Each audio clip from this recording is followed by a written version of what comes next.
All right, let me open your notes, which are better than my notes. Damn right they're better than yours. I could teach you. But you'd have to charge.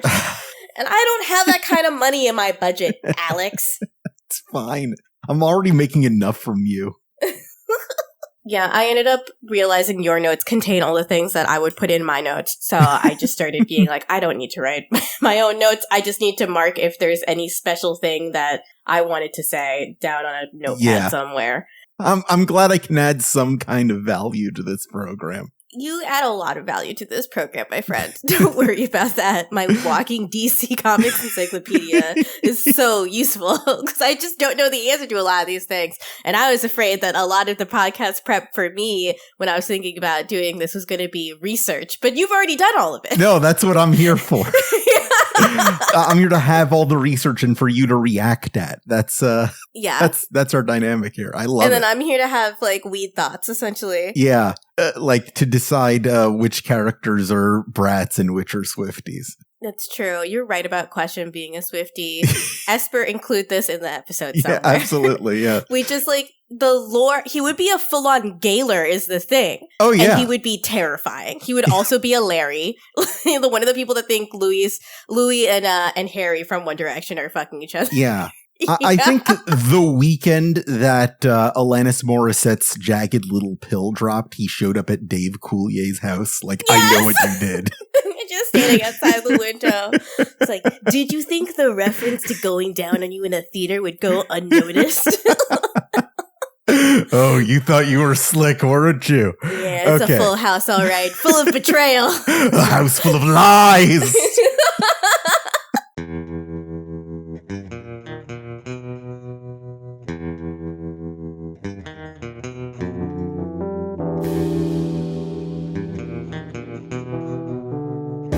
Oh, welcome to 52 Pickup, a podcast about the greatest comic you've never heard of. I am professional comic book expert Alex Jaffe, and I am joined, as always, by the sun to my moon. Gita is over here. Hello, I'm Gita. Yes. Sun to your moon. I'm more of a moon, though. I feel like. Yeah.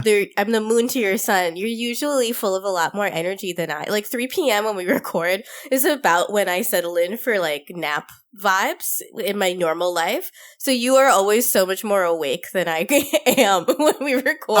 I'm drawn on your energy today, Gita. I'll be honest. I'm expecting you to bring the thunder today. Oh my God. We'll hobble through on each other's side somehow. We'll run this 3-legged race. This issue does have Gita Jackson food in it. It does. So I think you will be able to feel my vibe, as it were, as we go through this issue, because this was a really fun one for me to read as it was ongoing, because I also picked up on, anyway, there's some misdirection that was fun.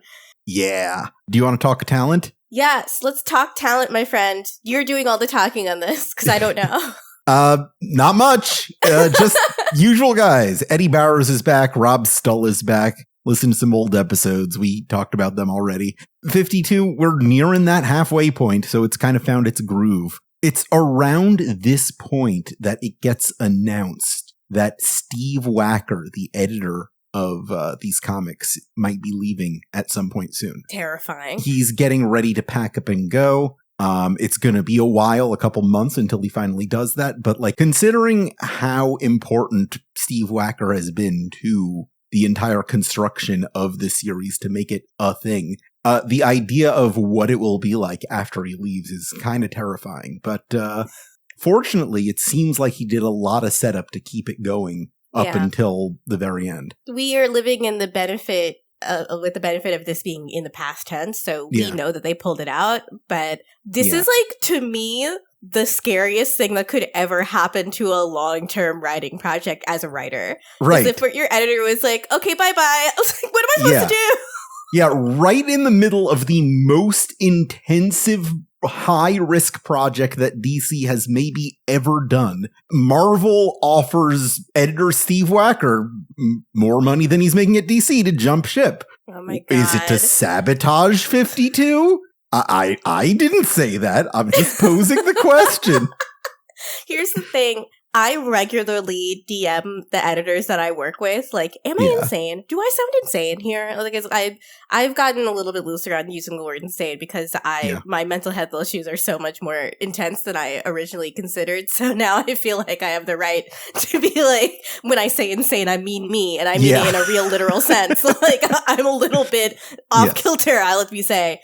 But I cannot overstate, when you are doing anything really ambitious, just having an outside person for a gut check that is familiar with all the things leading up to the point where you are is so absolutely necessary. If you've read any of the like over 2,000 word essays I've ever read, it's been because I've had someone like Riley McLeod or Tim Marchman standing over my shoulder and being like, no, you don't sound crazy. Please keep going. No, you're doing a good job.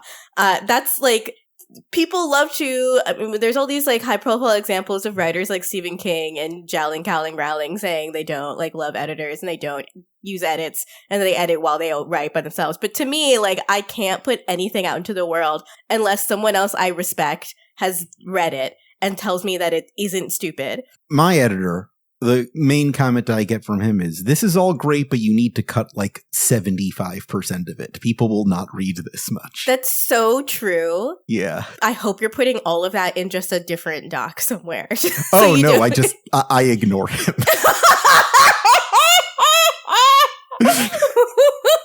See, for me in the editing process, like, if an editor, I love an editor that gets the red pen out, you know? Yeah. I'm just write shit. I'm just writing things, and I'm relying on you to tell me if they're good or not. So if you say, let's cut this, I'm like, sure, hell yeah, why not? Fuck it. I didn't really think about anything while I wrote that down. So if you think it sucks, I also already thought it sucked. So yeah. Tim, if you're listening to this, why are you listening to this? Go back to playing The Witcher. Tim, if you're listening to this, I'm so sorry I haven't DM'd you back. I've been meaning to. I think about it every day. I love that we're talking about two different editor Tims. That's very funny to me. Yeah, it's really funny. Anyway, here we are, issue 22. We got this cover paying a little bit of homage to Magnus Robot Fighter, which is an old Gold Key comic about this guy who just fucking hates robots so bad. You ever read Magnus Robot Hunter? No, but that sounds so sick. Yeah, Robot Fighter.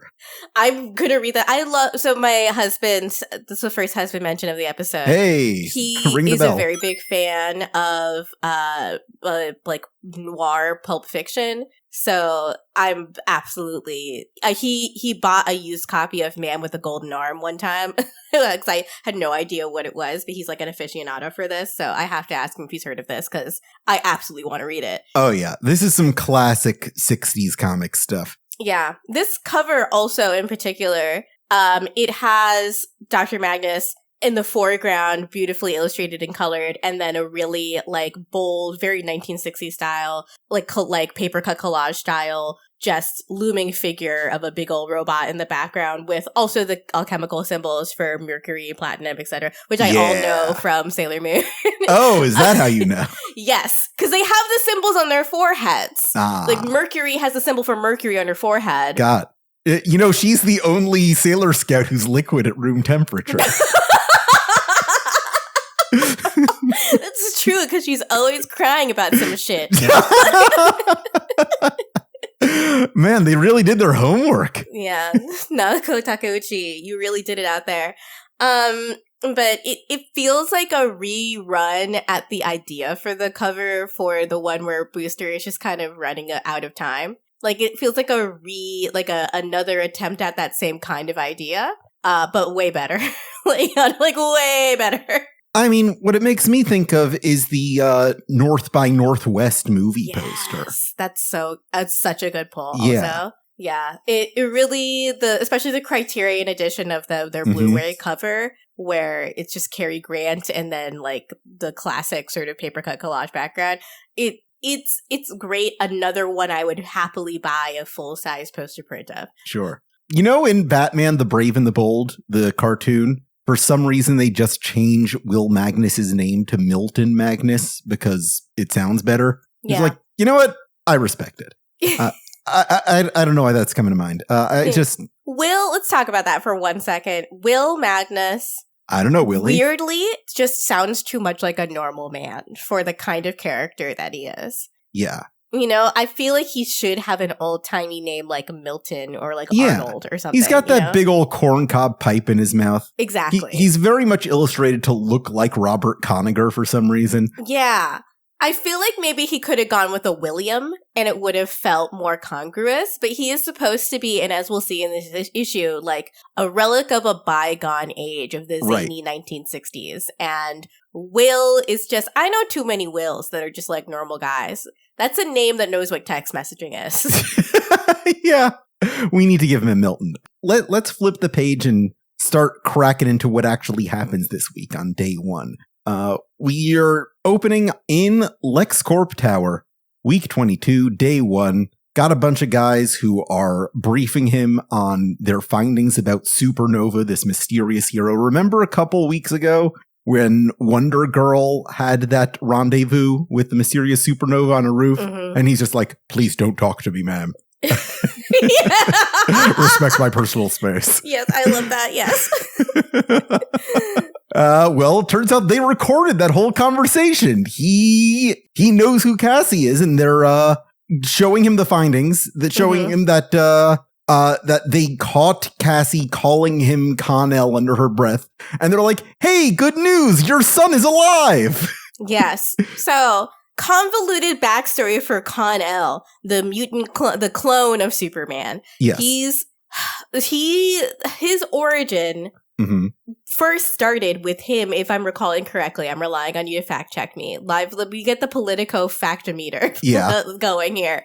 If I recall correctly, when he was first revealed, he was truly just a clone, and he was a younger clone of Superman, and that was the idea of what he would be. He wasn't even a clone of Superman. He was said to be a clone of Superman, but he was actually a genetically modified clone of this dude named Paul Westfield, who was given tactile telekinesis, and the entire connection to Superman was completely fabricated. Okay. But little Jaffe Johns reads this comic, and he's like, I've got a fan theory. What if he is the son of Superman, but also Lex Luthor? So he's what if they mix their son? DNA in a centrifuge of some kind? Because that's how cloning works. I'm going to say something disgusting. Yeah. I'm so sorry. But mix their DNA in a centrifuge. Were they stealing cum from Lex and Clark? What happened there? I immediately jumped to you having some kind of Omegaverse theory over here involving Luthor Slick. Yeah, I just don't know enough about the mechanics of the Omegaverse and don't want to know. Please don't email us. Tell me. All right. Esther, please don't put Slick in the show notes. I don't want people to know I know what it is. Gross. Oh, God. So that's, to me, I don't mind the character beat on the con side of things. Having him be have two dads, right? Yeah. And Lex Luthor be one of them. But I hate it from Lex's perspective, right? I hate Lex caring about that at all. Because Lex, to me, is way more like Elon Musk, where his children are just accessories to him. Right. And they're just things to show off because they're the only other way I need to succeed in life is by having offspring. It has never rung true to me that Lex would care if he had a clone son. I think Lex cares about having a clone son because of the Superman aspect of it. Mm-hmm. I think he likes the idea of being Superman's dad. Yeah, that makes sense. Because his whole thing is the powers of Superman need to come from humanity and not come from an outside source. So I invented a better Superman that's half me. One of my favorite fucked up moments in Flashpoint that Geoff Johns also wrote is when Reverse Flash suggests to Flash, hey, if you don't stop me here, maybe I'll go back in time and marry your mom and raise you. How about that? That's really funny. It's so fucking scary. What a scary threat, honestly. Yeah. What if I married your mom? Jesus Christ. Don't do that, please. Oh, my God. But this right here is my favorite moment where Lex Luthor is just kind of sitting through this spiel of all their findings that they have that, hey, maybe Supernova's your son. And he's like, do you honestly think I hadn't considered that for a second? We have seen him using telescopic vision, a power that Superboy did not have. This can't be him. You're fired. Again, specifically, Superboy just doesn't have, because he's a clone and a genetically modified, like, Superman fake, essentially. Right. He doesn't have all of Superman's powers, which Superman's powers are essentially whatever the writer decides which 60s power adds into his power set canonically is his powers for the day. But instead of flying, he has this tactile telekinesis thing. He is not powered by the sun in exactly the same way that a Kryptonian would be. It is a different power set, which is confusing, I think, because all adaptations of Young Justice and related comics that include Con-El, like, completely cut all this stuff out because it's too fucking confusing. Right. It's nice to get into when Superboy has his own series, as he did in the 90s, to set him apart from the Superman series. But when you're talking about Superboy in the context of, like, a larger Metropolis story or a larger Young Justice or Teen Titans story, it's a lot simpler to say, he's Superman Jr. Exactly. Yeah. No, in Young Justice, it was great because it gave him another bit of that angst of like, okay, I'm related to my arch nemesis, and I'm not exactly like the person that everyone thinks that I'm like a carbon copy of, which was fun in the context of here's this guy hanging out with all the other super tweens and like, you know, riffing together, and all of them have a legacy to live up to. But yeah, like most adaptations of these stories just don't go that deep into it, because there's also this thing of like, one of the things about fiction in like a page turn fiction kind of way, like stuff where you can control the flow of time by moving the pages, is you have actually a lot more room to explain things. Like, you can just straight up have a diagram for one of the pages. I mean, Hickman does this all the time in Marvel. Yeah. He'll just be like, here's a graph. And that will include so much information that would be impossible to put in a visual adaptation where time flows by second to second flowing because you're just watching and you don't have control over that. It would be remarkable, like something like East versus West, the Jonathan Hickman comic, which I really, or East of West. East of West. Sorry, it's a great confusingly book, name. I love that book. It's so freaking good. Yeah, one of the best weird westerns ever. But it would be impossible to adapt because so much of the character information and the information about how the world works is in these really long text pages that are full of like graphs and diagrams. I still think about Archie, his evil Colonel Sanders, who's like the greatest villain in all of fiction for some reason. You know, for me, the thing that really sold me on East of West was when it slowly got revealed that the death, that rides a pale horse, one of the four horsemen of the apocalypse, was just madly in love with a woman who was a murder machine. And I was like, okay, great. That's a dynamic I do love. It's so good. Oh God. You know what? I'm going to take a pause right here. Put down 52 number 2. Just read every issue of East of West. Yeah, just pause it and come back. We'll still be here. Welcome back. Sorry about this comic. It's pretty good, but it's not that good. Yeah. This is really fun for being about superheroes, but man, comics go crazy, right? Anyway, Luthor, when we last left Luthor, he was yelling at this guy for daring to believe that his son is alive. When Supernova, who is decidedly not Con-El, is found doing Superman's signature hovering threateningly outside Lex Luthor's bay window pose that like is just so emblematic of the character, going back to I think John Byrne, certainly Superman the Animated Series. Yes. Yeah, it's very Superman coded. Yeah. Which is immediately what Lex suggests to this scientist he's just been yelling at too. Is like, oh, I know who Supernova is, and he takes a white marker. we get our title drop. We get Burial Ground. We'll talk about what that means later. Yep. Sure will. But here we're like, what I love again about this little scene is like, I know who it is, and takes a whiteboard marker and draws the S shield on the window. And then the scientist is like, you literally think it's always Superman. You're fucking obsessed with him. Yeah. And he's like, yeah, I am. Why would Superman be like putting on a mask and running around pretending he's not Superman? And like, this is the point where we talk throughout this about how much 52 is influenced by coming off of Justice League Unlimited, which had just wrapped at the time. My all-time favorite episode of the series, Question Authority, where the Question confronts Lex Luthor about his presidential campaign and finds out the whole thing is a ruse. And Lex Luthor just smacks him around the room with his super strength, and he tells him, "That's right, conspiracy buff. I spent millions of dollars on a fake presidential campaign just to piss Superman off." Yeah. This characterization of Lex is what I remember from the Justice League cartoon, and it fucking rules. Yeah, this is Clancy Brown Luthor here. And it rocks.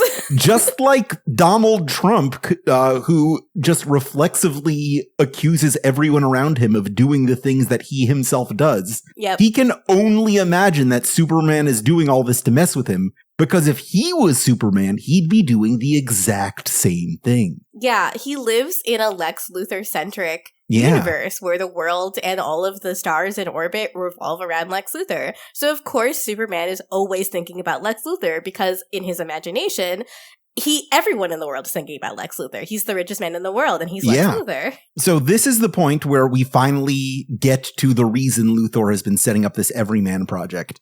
This window confrontation is the final straw. It's like, all right, let's get to business. Start using the metagene stuff on me. I'm ready. And this is the point where it occurred to me way too late the reason why Steel got covered with the steel goo. It wasn't him just trying to mess with John Henry Irons. He was the first test subject for the Everyman project. He was thinking, well, maybe it'll kill this guy. Maybe it'll give him superpowers. I don't want to test it on me. Elon Musk Neuralink. You know what I mean? Yes, this is absolutely the entire Everyman project is just Musk's Neuralink. Yeah, how many monkeys do you think he killed?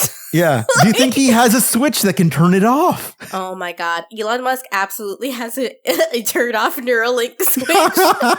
He totally does. Oh man, it's so funny. I really hope that he goes to jail for his part in defaming the Olympic champion.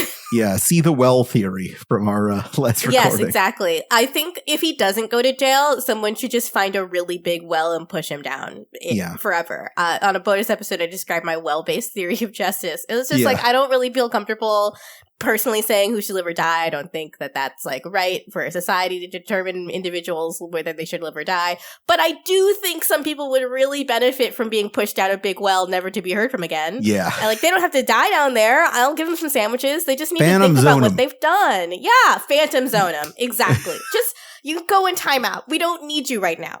Go away for a little bit, at least. They're owning for a zonin right now. Okay. That's it for day one. We go to day two, where we find this large Native American man reading the Metahuman Journal on a bus.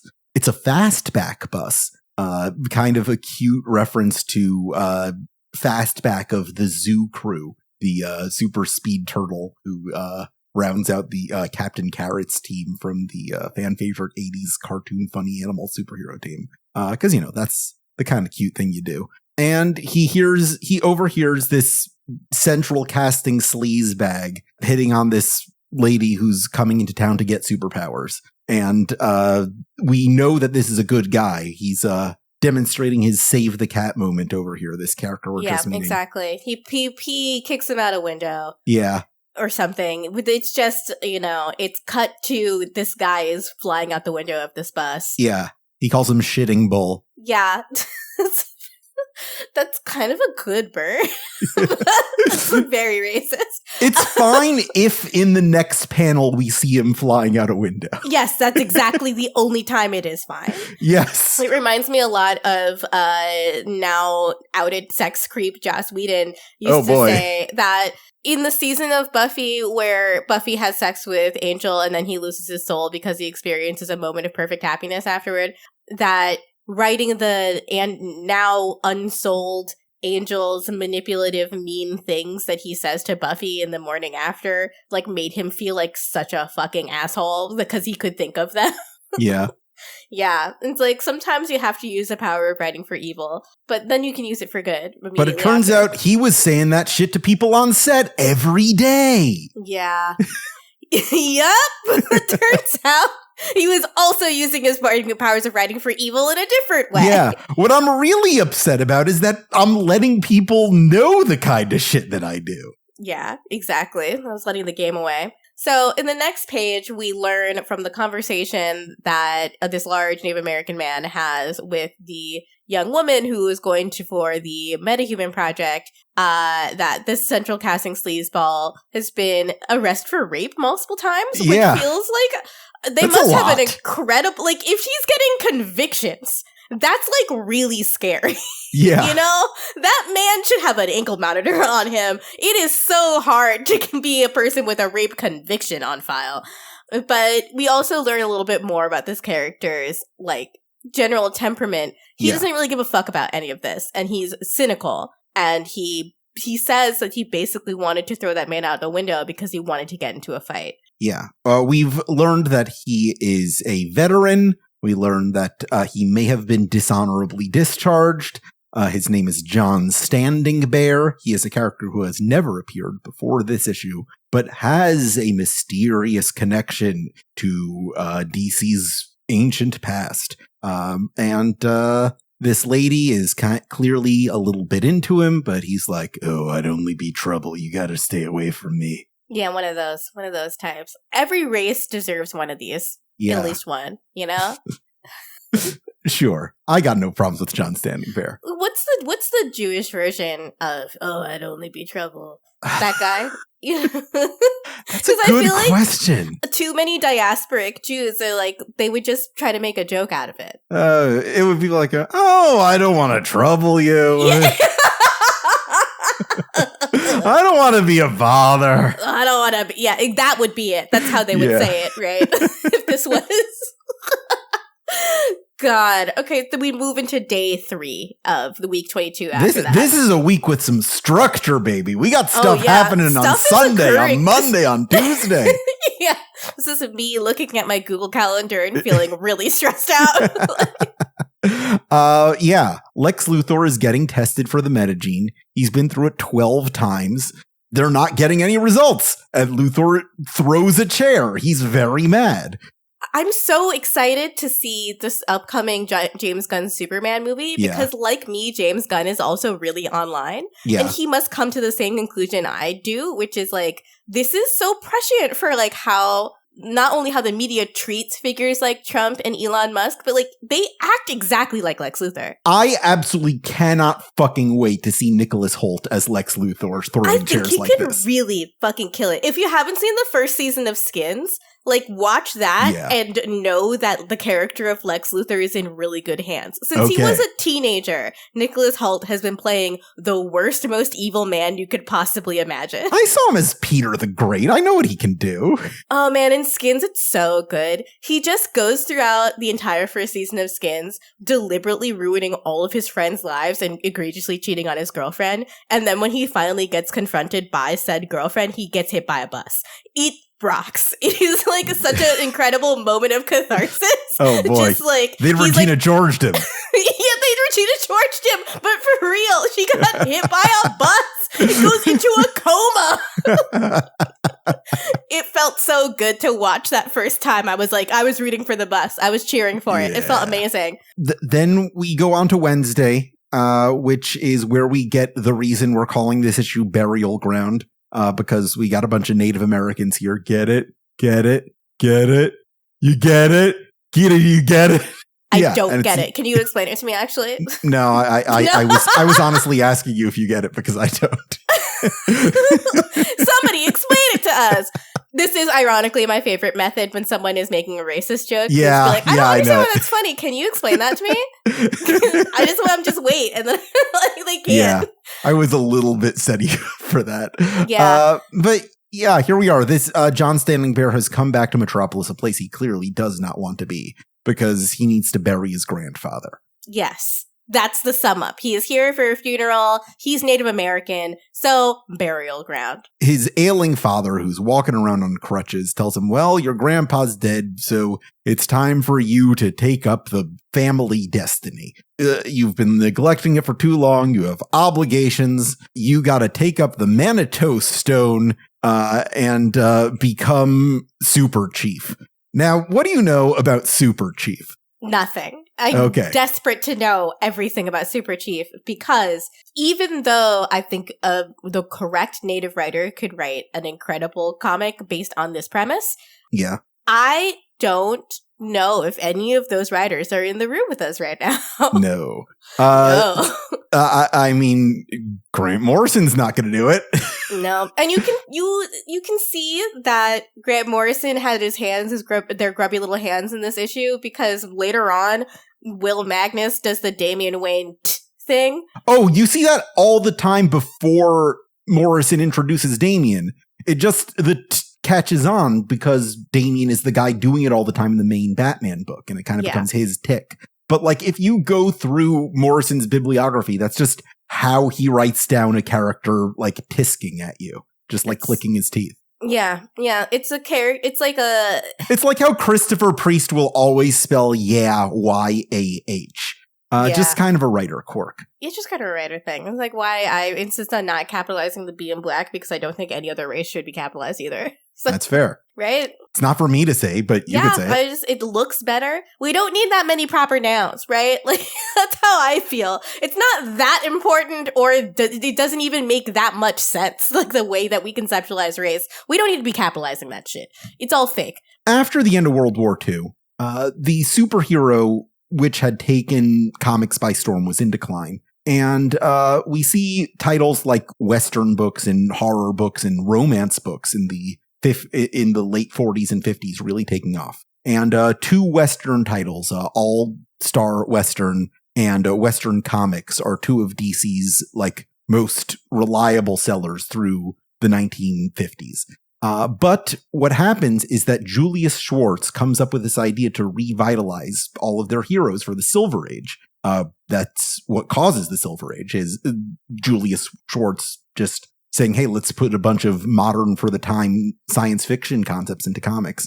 And superheroes start becoming popular again, kind of culminating in 1960 when we see the birth of the Justice League of America. And it's around this time, with the resurgence of superheroes, that the Western titles start getting less popular. So Gardner Fox, who is the writer of Justice League, and he was a writer on Green Lantern, a bunch of other superhero stuff at the time, is like, hey, let's bring a bunch of that superhero shit to the Western titles. Maybe that'll be enough to save it. So in the last few issues of All-Star Western, it's Gardner Fox and I believe Carmine Infantino?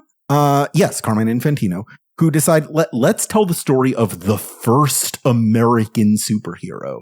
How before all of these white guys showed up, there was this Iroquois hero named Flying Stag, who took up the Manitou Stone and protected America as Super Chief. Kind of a cool idea. Right? Yeah. Baseline. Yeah. That's a good idea to think. Like, I mentioned J.K. Rowling a lot this issue, and I don't know why, but she's just on my mind, probably because she's being sued for defamation, and I think it's really funny. Yeah. I can't wait. But listen, like, there's a way to do this. Like, she also, in her lore expansion of the Harry Potter universe, was like the first magic users in North America were native. But she did it in a way that is incredibly offensive and really dumb and bad. The idea, though, is sound, right? Right. The first people to do anything in North America were the native people, the indigenous people who lived here. So, like, it has to be, right? Yeah, you can't be like, oh, history started here in 1492. Yeah, exactly. You just have to acknowledge that people were here before us. So it's a cool idea that's executed by a couple white guys, but it's not enough to save All-Star Western. It's canceled a few issues later, and we don't really see much of him again after that. Somebody, maybe Mark Waid, maybe Grant Morrison, who can say, was like, hey, let's bring this guy back. And John Standing Bear is the descendant of the original Super Chief, who's being brought back as like a new hero over here. Because one of the statements of 52 that we've been seeing from the very beginning is, hey, let's create more multicultural heroes. Let's create a bunch of Asian heroes. Let's establish Black Adam as like a serious figure in the Middle East. And it's like, you can see, again, where the intention is, but it's not the best executed leg of 52's mores, as it were. It's interesting to compare this mentally with the most recent season of True Detective. Oh, yeah? Which had mixed reviews from a lot of people, but the one big positive that a lot of people said was that it's clear that it came from Native writers trying to tell a story about Native people in a place where those people would live. And I can see the way where you'd get this origin and get it in the hands of the correct writer and probably tell a really interesting story, especially because John Standing Bear seems reluctant to have superpowers and a bit disconnected from his personal heritage, just in terms of it's implied that he has seen so much of the modern world that he has given up hope on justice for anyone in his cultural community. Yeah. I would love to see like a Stephen Graham Jones take on a character like this. Yeah, absolutely. I think that this is a very good jumping off point, but I also just think it was the wrong time in history. Like,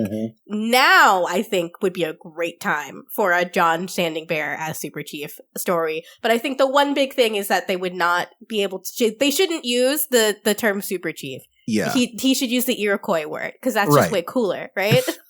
And what do we get as his first heroic act, taking on the mantle of Super Chief and the Manitou Stone, which bestows him with his power? His dad asked him to kill him.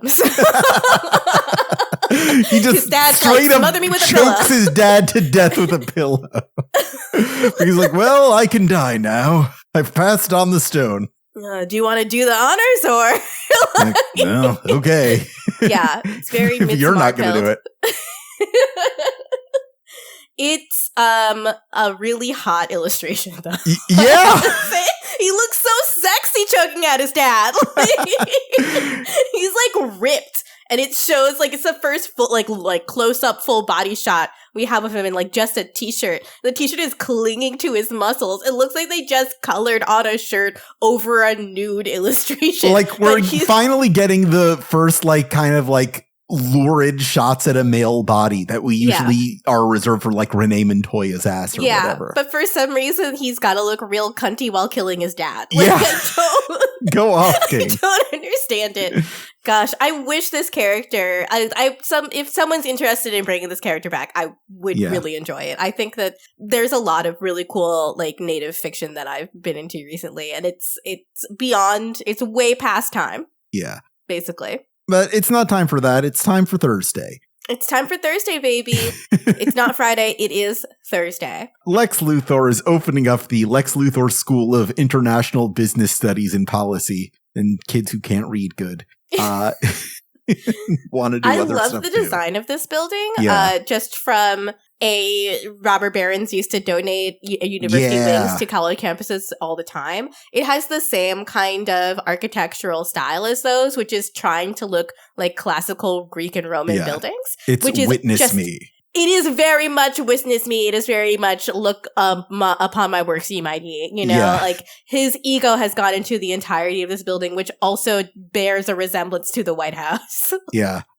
We get somebody in a hat and trench coat trying to hide their identity like his skin isn't made of metal. He's got to talk to the question. Yeah. Like, he needs some of that skin. Like, give him that pseudoderm. Oh, man. I'm sure Tot can make it a little darker for you, man. Seriously, you just need some dye. It's fine. Get Fenty on the case. This is great. He's doing the dedication. Lex is doing the dedication, and then someone comes up to him and is like, "You turned my powers off, you dumb bitch." And Lex is like, "I have a restraining order and a bodyguard." So that's how that goes down. Yeah. But he makes a little reference to the fact that his bodyguard is from Themyscira, which is a thing that was happening at the time. He had a couple Amazon bodyguards named Hope and Mercy, which wasn't a thing that stuck, but it was just kind of happening. I think that's also a good addition to the Lex lore, because also, like, if we're gonna say he's like the billionaires of the world, they all use women as accessories. And what is the best woman accessory than one that comes from the Amazon island? That makes sense. Yeah, I hadn't considered that. Yeah, like Grimes, for example. Yeah. Like, Elon Musk dating Grimes was more about him being able to have ownership of Grimes as a person. Right. So he would want to own the women from the island where there's no men, so he can be the only man that they answer to. It's hard to imagine what the internal life of Elon Musk and Grimes was, because like anytime I imagine them together, I imagine him just like turning to the camera and going, jealous? Like, what is she there? What is she doing? She's like, bleep, bloop, bleepity, bloop, bloop, bloop. God, all I can think about is Azalea Banks saying that Elon Musk smells like a roll of nickels. She's truly an evil woman, Azalea Banks, but she had some fucking zingers from the weekend she spent hanging out with them. God. Oh, man. Did you see Elon Musk's daughter going off on him? Oh my God. Oh my God, that was amazing. Vivian, if you are listening, I'm your biggest fan. Yeah, please come on 52 Pickup so we can talk about Lex Luthor. Yes, please. Like, we'll do a special episode where you can talk about what behaviors Lex Luthor shares in common with Elon Musk. That would be a lot of fun. I'll pick some Luthor comics for us to read. Absolutely. I got some choice cuts. Anyway, Mr. Man of Steel offers to hear this guy whose powers got turned off out because he knows from personal experience now that he's probably telling the truth. So let's get to the bottom of this. And that's when we shift to our cover story. God, and this bit to me is just so well written. Yeah. Every single panel just escalates this little thrumming feeling of imminent danger until the danger is there. And then it leads into one of the best plot lines of the entire video. Oh yeah, I can't wait. It's just literally so good. This is Morrison's best work on 52 right here. Absolutely. I even like the first thing I noted about this scene, which is we have moved from, it's still Thursday, but we've moved from this dedication to Will Magnus's basement lab where he's talking to Mercury, who mysteriously turned back on. And he's talking a little bit about why people wanted to work with him and what happened the last time he went off his meds. And it's such a fascinating conversation, especially because Mercury is so funny in this scene. There's something in this particular scene reminds me a lot of the way Morrison contextualized a lot of stuff in their Batman run, where they were talking about the everything is canon approach to comics. But part of the way they adapted that was like, okay, the really freaky stuff from the Silver Age with like the rainbow creature, that was like a drug-induced hallucination. So that happened, but only from Batman's perspective. So here we have that happening again, where Will Magnus is kind of talking about the last time there was a Metal Men series in the 90s, where it was reversed so that the Metal Men were human and he was a Metal Man, as just like this elaborate hallucination of the last time he went off his meds. Yeah. It was like, that happened, but he was out of his mind. No, you can count that as canon, but just know that things were not actually occurring in the same way as they are being portrayed here, which I think is a fun little workaround to the everything is canon approach. And I think it also, sometimes I've thought of the everything is canon approach as being a little bit like cheating, because it just means you get to go back in history to all your favorite moments and be like, everything is canon only means everything that I like is canon, and you can't say otherwise. Yeah, but this does give other writers that liked the version of the Metal Man where he was a Metal Man and everyone was human a chance to go back and revisit it and know that it's being counted without Grant Morrison having to say that it's good. Yeah. We get a fun little reference to Shade over here, which is a callback to their Seven Soldiers of Victory series, the group that Frankenstein was working with. Yep. Apparently, Will Magnus's brother is working with them now as well. That's cute. I wish that Shade had become a real entity also. Jeff Lemire does some cool stuff with Shade at the very beginning of the New 52 when he was writing Frankenstein, Agent of Shade, which I think is worth reading. It didn't last very long, but it was pretty good. Lemire is like, again, just a class of their own, you know? I'm very excited for Lemire to take on JSA. He was just announced as the new JSA writer. Oh, dog, that's going to rip. That's going to be so good. Yeah. Wow. We got Mark Waid on Justice League. We got Jeff Lemire on JSA. And we've got Ram V on New Gods. I am so fucking psyched for, like, DC in the next few months now. I might have to get a pull box again. That's crazy. Oh, yeah. DC, like, not to do marketing for DC, But like this all-in initiative they have is like, we're not doing a reboot, but every series is going to have a jumping on point. I think now is a really good time to get in. That's a great idea, because I'm okay with like diving into a series like in the middle of a run, but I always wait for a new arc essentially so that I'm not in the middle of a story. All right. Let me be your guide there. I can help you out. Thank you, friend. There is a comic book store not too far from me, so I'll be going there and be like, hello. Let's figure it out. Let me know when you're there. Maybe I'll meet you there. All right. We'll figure it out. Anyway, that's for later. Right now, we're talking about Will Magnus. Take me through this. So he's gotten off the phone with his brother, and he's talking to Mercury. And Mercury, his conversation with Mercury is like the tone of it is so interesting because you can tell Will Magnus feels uncomfortable with the fact that he is talking to Mercury, and he knows it's indicative of something being deeply wrong. So he keeps, Mercury though is chipper. Like he is invented to be a mascot that tells people facts about Mercury. Yeah. So he has no emotional reaction to Will Magnus being like, I don't know where all these people are, and things seem kind of off and weird. But what's very nice is like the very end of this page, he describes the reverse metal man thing. I do want to acknowledge before we turn the page that there's this moment where Mercury is like kind of goading him to bring Platinum back online so she can start sexually harassing him again. And we just have her big old detached ass in the foreground. I know. It's really, really, really funny. That's one moment where objectification is totally fine. Yeah. She's literally an object. She's an object. It's a detached butt. Like, what do you want to do with that? Like, she's not real.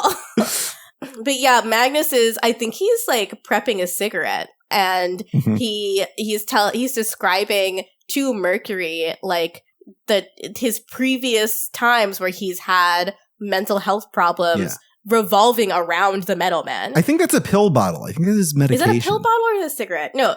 Yeah, that's a pill bottle. Okay. This cigarette would also have been in character, I feel. He's a pipe smoker, Gita. Oh, right. So he doesn't have all the additives. See, right. He's smart. He's a fucking scientist. That's why. So we turn the page, and as Mercury is continuing to riff and saying, "Excuse me while I simulate nausea, Doc," my favorite line in this entire book. No, it's my second favorite, actually. We see that there is a SWAT team that has parked outside his house, and they have opened up a big truck, and there are some ominous figures that are approaching the Magnus house right now. From there, we see that Magnus has like realized that, and he puts Mercury in a bag and then has to fight his way out of his own home using facts about metals to do so. I imagine Dan DiDio was reading the roughs of this page and losing his goddamn mind because it's kind of well known that the metal men are for some reason Dan's favorite characters. And this is the shit they would get into all the time in the Silver Age, using these like facts about metals to get out of jams. Yeah, so a guy who's made out of iron, legally distinct from Iron Man, is thwarted by a superconductive magnet that Will Magnus has in his basement. And then they also have Tin, that's Tin, right? That is defeated by Mercury. And then he throws... No, that's Lead who's beaten by Mercury. Oh, it's Lead who's defeated by Mercury. So I'm not a scientist. I don't know these things. Will Magnus would know better than me about these metal facts. And then he throws a vial of, what is it? Aqua Regia at Platinum because that dissolves Platinum. But unfortunately, Mercury is unable to defeat Lead and is like crushed and liquefied. And then even more unfortunately, the agents that were coming to take him out outside his house, they start pointing up in the sky and they see something that we only see the silhouette of until we turn the page again. Yeah, it's one of the fucking Sentinels from X-Men. It's a fucking Sentinel from X-Men. It's literally a drawing. It looks exactly like a Sentinel from X-Men. Like, not an exaggeration at all. Turn on X-Men 97 right now. They look the same. Like, I swear to God. Okay, so there's a restaurant next to our house that sometimes plays loud music on the weekends. And I swear to God, one time me and David were sitting in the bed and I just heard a dancehall remix of the X-Men theme. Why not? It's a banger. It really really was really good. And then the next day they played the X-Files theme. And I was so confused. They're clearly going through their playlist in alphabetical order. They're hitting all the X's. It was really great. So, so the Sentinel picks him up and he says, mad scientists only, Dr. Magnus, while Dr. Magnus is running from the Sentinel and saying, yeah, because I don't want to be crazy again. I don't want to be crazy again. Too bad, you have to. So truly such a relatable feeling for people who have been crazy and are currently crazy, such as myself, where it's just like, every time I can't get a refill of my Adderall script, I'm just like, I don't want to be crazy again. I don't want to do it. It sucks. And I mean, it also kind of taps into that idea of creative people who are neurodivergent. Yeah. Like you and I. Yeah. Often, I'm sure, have that anxiety. If I got my shit fixed, would I still be good at what I do? Yes. Yeah, part of the conversation Will was having with Mercury was about how he works for the government, but they can't get the metalmen to turn on. Right. He can, and he doesn't know why, and they don't know why either. And is it because my brain is broken? Is it I definitely, again, extremely controversial, public figure alert.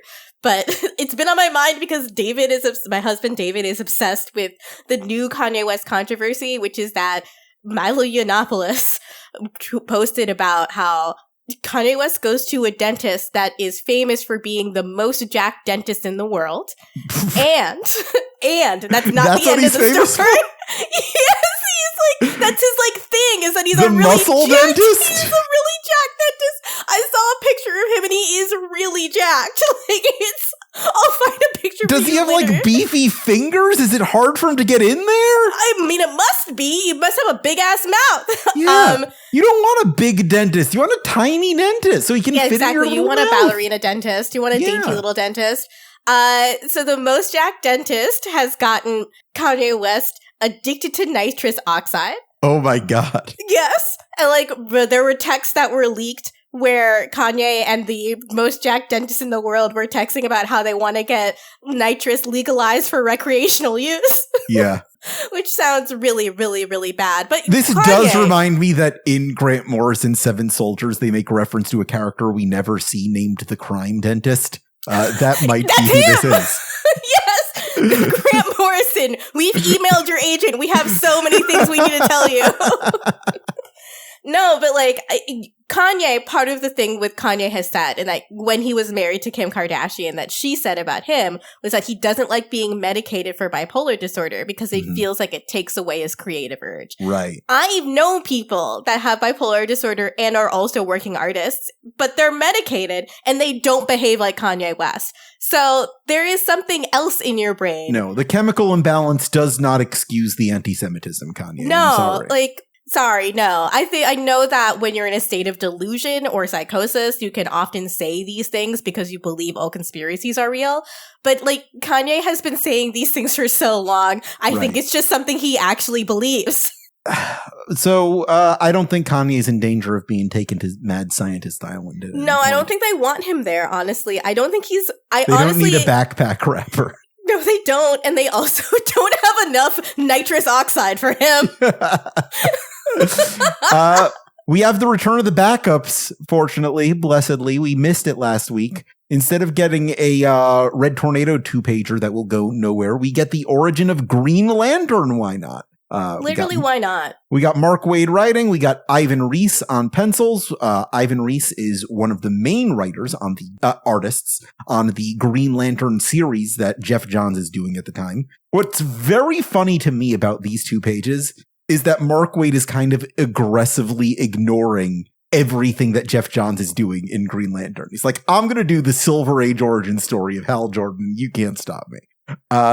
It's just he's working every day on 52 with Jeff Johns. And I imagine Jeff Johns going hey, you want to read Green Lantern? If you're going to write this Green Lantern bio? I'm nah, I'm good. Yeah, I know what happened to that guy. I know Hal Jordan. Who the fuck do you think I am? I'm Mark fucking Waid, goddammit. Okay, so the Green Lantern movie with Ryan Reynolds came out in 2011. That's right. So, again, this is 2006 for the Green Lantern, for the 52 comic. Mm-hmm. it couldn't possibly have been on their minds, but they also used the Silver Age origin for Green Lantern in that book. So I'm sure that was just like, even though Geoff Johns was doing his own fucking thing, I'm sure that the thought process was, this is the Green Lantern origin as the WB, like the DC Comics brand. This isn't incompatible with Geoff Johns. Everything that Mark Waid talks about in these pages is in the Geoff Johns run. He just didn't use any of the other Jeff shit he invented, which I guess is fair. It was still, I guess, being established at the time. Maybe this would look a lot different if it was being written in 2007 or 2008. Yeah. But this is what we knew about Hal Jordan at the time, I guess.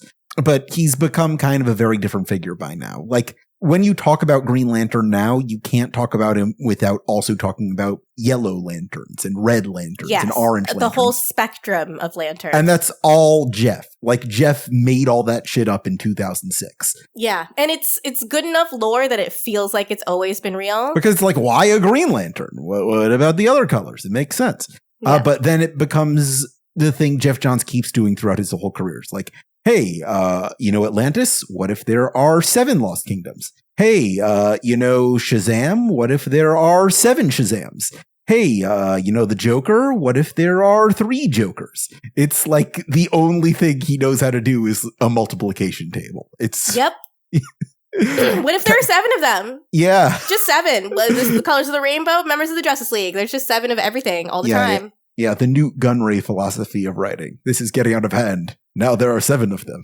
Oh my god, Nute Gunray. Let's not even go down the Nute Gunray hole. Like, don't.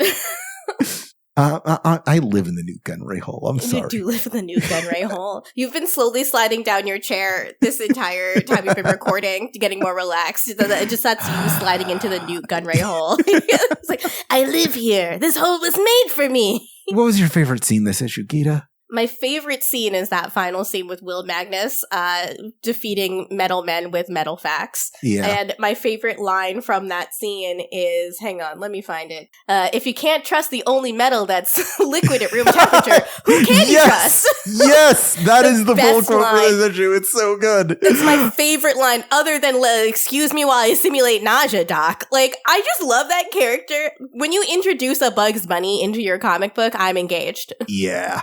We had that a little bit last issue with Ralph Dibny kicking that demon down the stairs.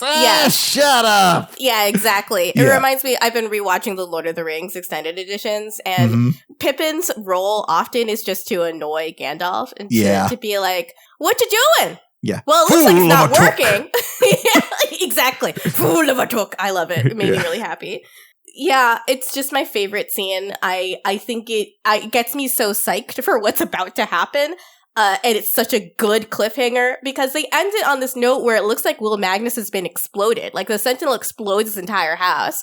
But it's just a great way to end a comic book is by possibly this character dying. It's fantastic. Before 52 changed my brain chemistry, that catalyst was started by Justice League Unlimited. So anything I see carried over from JLU into this comic, as the Question story did, is going to light up all the sectors of my brain. So for me, the best scene in this was that Lex Luthor scene in the very beginning, where he's like, of course I've considered that this is Connell, you idiot. And it can't be him. It's gotta be Superman messing with me. It's because one of the coolest storylines in Justice League Unlimited is the way we see Lex Luthor's brain kind of unraveling as he gets more and more obsessed with Brainiac and losing his grip on reality. And that's kind of what we're seeing here. Yeah. So what are you throwing up on the Blackboard? I'm curious. Okay. I'd like to talk about DC's history with Native American characters. Please. Like I said, after the waning days of superheroes, Western titles became very important. And the hot genre at the time was Western stories. And it's something that DC had going for it from the very beginning with Dale Evans comics and just these comics that had licensed Western stars from TV and film in them. So you're going to see a bunch of Native American characters at the beginning, usually as either set dressing or as enemies. The first real time we see a Native American protagonist in DC books is with Pow Wow Smith. Not a great name, but don't love that. Yeah. Say. But a very interesting character in that it was kind of the Blazing Saddles of its time, where he was like the Native American sheriff of a white town, and he had to solve disputes against these between these like prejudiced people. Oh, that's very. They call me Mr. Tibbs. Yeah, you know, yeah. But this was in 1949, so it was very ahead of its time. Wow, Carmine Infantino was the artist that created that? Jeez. Yeah. Wow, that really is showing how long ago it was. Yeah. That's fascinating because it really reveals that everyone making Western movies knew it was wrong the entire time. Yeah. You know? The first, like, superhero we get is Batman number 86 in 1954. We have, here, you know, Batman and Robin? What if there was an Indian Batman and Robin? And that's when we introduce Man of Bats and Raven Red, who is just like Batman in an Indian chief headdress.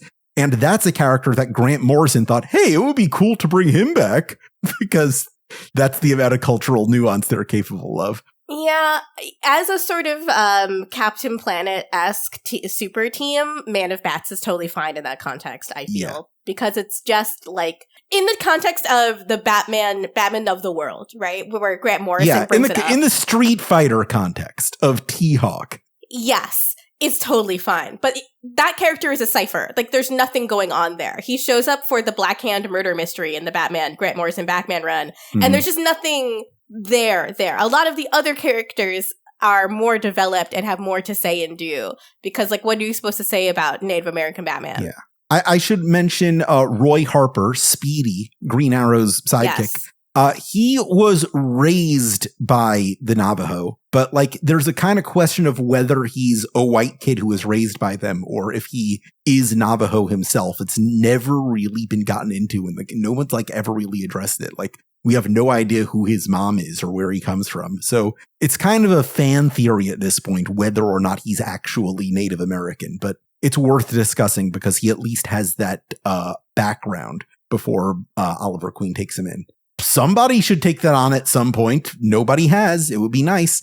We get a bunch of Native American characters in the war titles, like Johnny Cloud and Little Sure Shot. We got Super Chief, as we already discussed. And then the big one in the 70s, Apache Chief, Enoch Chuck from the Super Friends cartoon. When after a couple seasons, they're like, we should have some non-white people in here. And that's when Black Vulcan shows up. That's when Samurai shows up. And that's when he shows up. And, you know, after that, it gets a little better. We get Owl Woman in the Global Guardians. We get Dawn Star in Legion of Superheroes, a Legionnaire fan favorite. Yes. One people don't talk about enough is that in the 90s, Hawkman was revealed that, like, his mom was Native American. Yes. And that was a major plot in the 90s that just gets completely dropped. And, you know, we've seen a little bit more representation since then, but not a whole lot. It's kind of dire out there for Native American superheroes. Like, Jeff Lemire tried to introduce one named Equinox in his Justice League United series, but she disappeared the moment that series was canceled. And that tends to be the case with most Native American heroes you find now. Like, they'll be introduced as part of an ensemble team because it's so hard to launch a book now with a new original character, and they'll just disappear when that team disappears. So I don't see a path forward to, like, how do you get more Native American characters in comics? It representing, like, if superheroes are the American art form, shouldn't there be more Native Americans in them? And I guess the way forward I see is to play that up with Roy Harper. It's kind of something they've pussyfooted with, but like the path is there. Just kind of take it. It has recently been in the non-comic world of media more of an emphasis on uplifting, like, quote unquote own voices. I know that's a huge movement in the literary world, but it's also seen some, like, post Black Lives Matter, for whatever reason, instead of dealing with police extrajudicially murdering Black people in the street, the entertainment industry decided to hire and greenlight a lot of non-white people for media stuff. It's something. It's not going to solve a lot, but it'll solve something. It solved something. for one of the books that ended up being the recipient of this sort of like post Black Lives Matter white guilt was Rebecca Roanhorse's what's the name of her first book? Well, one of the first books of hers that I read, Black Sun, which is a really, really fascinating fantasy murder mystery that's totally like very, very inspired by Native American culture. Rebecca Roanhorse is Native American. Oh man, and she went on to write for Murder at the End of the World, that Hulu series. That's cool. Oh. Well, I feel like there is a space in fiction where Native voices are being heard. It clearly just isn't happening in comics, and that's a real shame. Over the years, we've seen a lot more non-white voices gain prominence in comics to the point that we have the new Superman series that we saw, that we talked about previously in the podcast, that is just about a Chinese Superman, and it's super fucking good. New Superman. Yeah. It's just disappointing how the outreach is just not reaching, you know? Like, whatever it is that DC Comics is doing to try to find new voices, it is not actually working to diversify voices. Greg Rucka in our interview mentioned that this is partially because they are just not letting people age out of comics. Yeah. Like, it is just so much harder to get into comics nowadays. I've mentioned it on the show, but like, there's a saying about the comic industry that no one is ever hired and no one is ever fired. Like, when you're in, you're just in, and it's just a very limited club. They don't want to know new people. So there's a lot of people and a lot of writers that I would love to see tackle some of these good idea but type characters who are native. But you don't see any room being made for those people unless, like, the only way to get into writing comics as a new writer nowadays is to already have a writing career outside of comics. You know, Ta-Nehisi Coates doing Black Panther. Like, he had to be Ta-Nehisi Coates first before he could write Black Panther. And he was a nerd that entire time. He was reading comics. He was playing D&D. He was in that culture. But he had to become one of the most well-regarded culture writers in the United States before Marvel would consider this. Yeah. It's kind of egregious. There's not really much of a path in. DC has tried to do more with the Milestone Initiative, which has been about elevating voices like that, which is how we got, Nicholas Draper Ivy on the incredible Static Shock comics that have come out the past few years. Yes. We got a really cool Cyborg run, which unfortunately didn't last too long, but they've tried. We had that We Are Legends initiative a year ago, which introduced a bunch of new Asian characters. So it's not like they're not trying. Yeah, they've had some really great Pride books also in Pride events. Yeah, the Pride books are great. The Pride books are like, in terms of how DC Comics is approaching diversity, the Pride books are maybe the best example of just getting a lot of young writers and being like, you get to write a story about this hero. And that feels like Vertigo used to have samplers, and I just wish that there was more of that kind of thing in comics, where it's just like, we're going to pay you a little bit just to write a fun one-off for a big, like a mega issue that will sell as an event. They have that a little bit. They have these seasonal anthology books they do that feature a lot of up-and-coming writers. Like, they have a Valentine's one. They have a Halloween one. They have a holiday one. They have a summer one. They have a spring one. So it's not like they don't exist. They should make that a monthly book, though, right? Like, that should be something you could pick up if you're just looking for, like, there has to be a way for young writers to cut their teeth in this medium. It is so hard to make a comic. It is very tough, yeah. It's really difficult. But my Blackboard thing is much sillier, I believe. It is not quite so serious as the issue of diversity in comic books. My Blackboard thing is, doesn't that girl with the freckles look so, like, with the red hair and the freckles, doesn't she look so much like Bulleteer from Seven Soldiers? I know it doesn't match up, but she looks so much like her. Oh, I guess. If you say so. I am saying I'm not as familiar with Bulleteer as you are, but, like, maybe? I don't know what it is with, like, my friend, Allison, if you're listening to this, I know you're not, but I owe you a text. My friend who is a writer with red hair, she has a famous line, the famous among me, the people that know her in real life, about when redheaded characters show up in fiction. And it is, oh, redheaded characters. It's so hard having red hair because you're always somebody's metaphor. It's absolutely true, no less true in this case. I am just curious about what happened to that woman. We'll never know, but I love it when a character is introduced and then unceremoniously dropped off forever. Yeah, she's only here to set up John Standing Bear as the good guy who protects nameless woman. Yeah, and how do we, as comic book writers and artists, describe a naive woman who's moving to the city to make it to the big time? Freckles, glasses, red hair. Oh, yeah. Easy shorthand. Yeah, there we go. Look, it's a visual medium. You got to rely on visual tropes.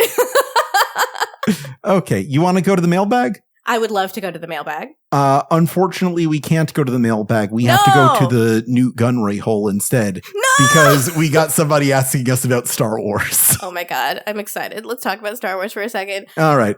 This letter is from Maxim Noonan Pomada, who says, "Hey, Alex and Gita. First of all, love the podcast. I look forward to it every Wednesday, and will reread 52 once it's wrapped, even though I just read it last year. Great.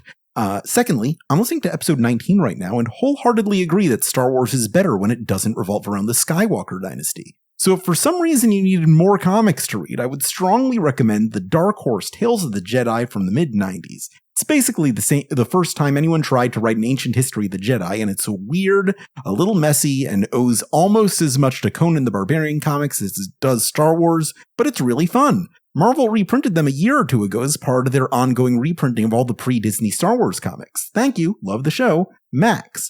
Gita, what is your experience with Star Wars expanded universe stuff, like books and comics and such? So I might be reading a Star Wars Legends book right now. Oh, baby, which one? The one about Anakin Skywalker and Obi-Wan fighting Nute Gunray and like how... we really are in the Nute Gunray Hole. We are in the Nute Gunray Hole. It's the one that, I forget the name of it because I don't have it on hand, but it's the one where they are ramping up to him turning into Darth Vader. Yeah. And it is like an in-between between Attack of the Clones and the third movie, which is Revenge of the Sith?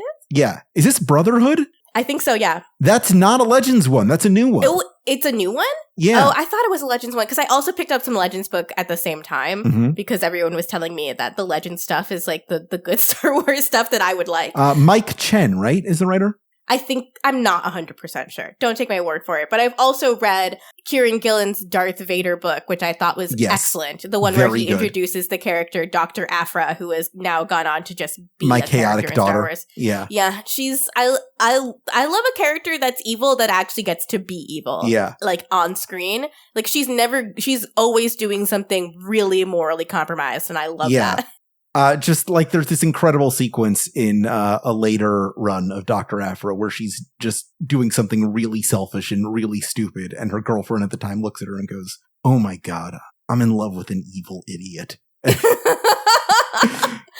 And here is what I have to say to the Star Wars old heads out there. And you're not going to like this, but I'm swearing it up and down because I've seen the old stuff. I've seen the new stuff. I have been to the mountaintop. The films and television series aside, the new comics and books are better than the old comics and books. There's a much clearer sense of storytelling. It's a lot more thoughtful. There's a lot less like, oh, weird, chaotic garbage. We don't know what Star Wars is, so I'm going to port my idea for a sci-fi thing that isn't really related to Star Wars into being a Star Wars book. It does a lot better job of being a Star Wars thing. I know you love these Legends comics. I have read the one you're talking about. It kinda sucks. It's a snooze. But the new shit, the Darth Vader shit, the mainline Star Wars shit, the Dr. Afra shit, hell, even the Ethan Sachs Bounty Hunters shit, that's all really good shit. All the Marvel stuff since like 2015 has been absolutely hitting. Even the comics are really, really good. The Poe Dameron comic that Charles Soule does is amazing. It's better than all the sequels. Here's the thing that really speaks to me about like when people bring up Star Wars Legends, usually, the Legends being the moniker that Disney uses to refer to everything they've declared non-canon once they took over. It's what we call pre-crisis. Yes. Every time you talk to a Legends person about why Legends is better, they bring up Thrawn, but they don't ever say anything about anything else. Yeah, like talk to me about the Yuuzhan Vong. Do you really miss the Yuuzhan Vong? No, I think nobody does. The Thrawn trilogy is good, but that's just a case for the Thrawn trilogy being good. Like, that's it. You know, I'm happy to read Star Wars comics because I'm happy to put comics on my iPad. Like, that's it. I will read whatever comic you tell me to. But it's like, I do think that the newer comics are better, and I think they're more cohesive. I think that having a more streamlined version of the lore has made the Star Wars lore more interesting in some ways. And I also think that, like, post-Acolyte, the universe is still clearly expansive enough to tell a story about morally compromised Jedi that have nothing to do with the Skywalkers. So I'm totally fine with them wiping the slate clean. The thing is, like, the Legends people weren't all talking to each other. It wasn't like a DC where people are in a building and, like, have or on an email thread or Slack channel where they can hash out how all these things are happening in relationship to each other and what the basic rules of the universe were. These were just a bunch of people being like, I think this is a good idea, and then another person writing a book being like, here's my better idea, and those two things are in conflict with each other and never resolved.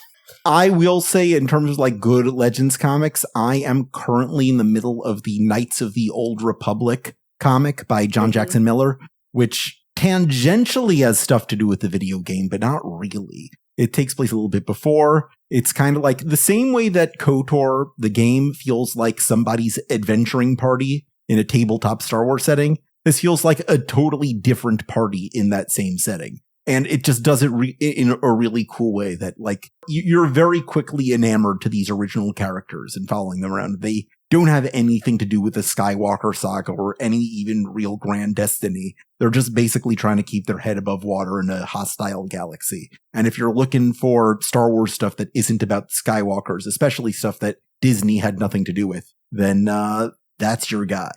Yeah, my thing about Star Wars is that I'm most interested in George Lucas. Yeah, I get it. And that's it. You know, I think he's such a weird person that I wish to know everything about him. I can't wait for him to die, and then we'll see all of the movies he's been making in secret and won't let anyone see.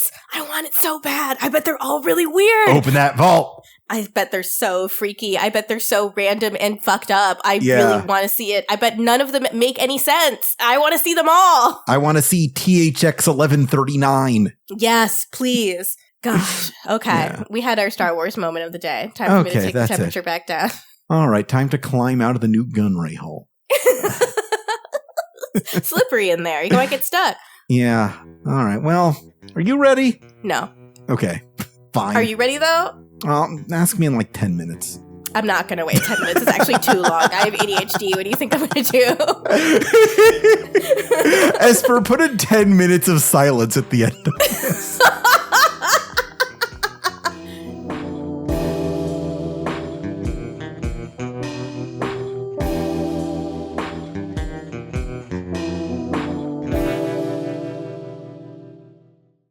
52 Pickup is an Aftermath production created by Gita Jackson and Alex Jaffe and edited by Esper Quim with original music by John Ahrens. The views and opinions expressed on this show are solely those of the show's personalities and do not reflect those of DC Entertainment or Warner Brothers. Please rate and review our show wherever you can and send your questions and comments to 52mailbag@gmail.com. Never stop reading comics.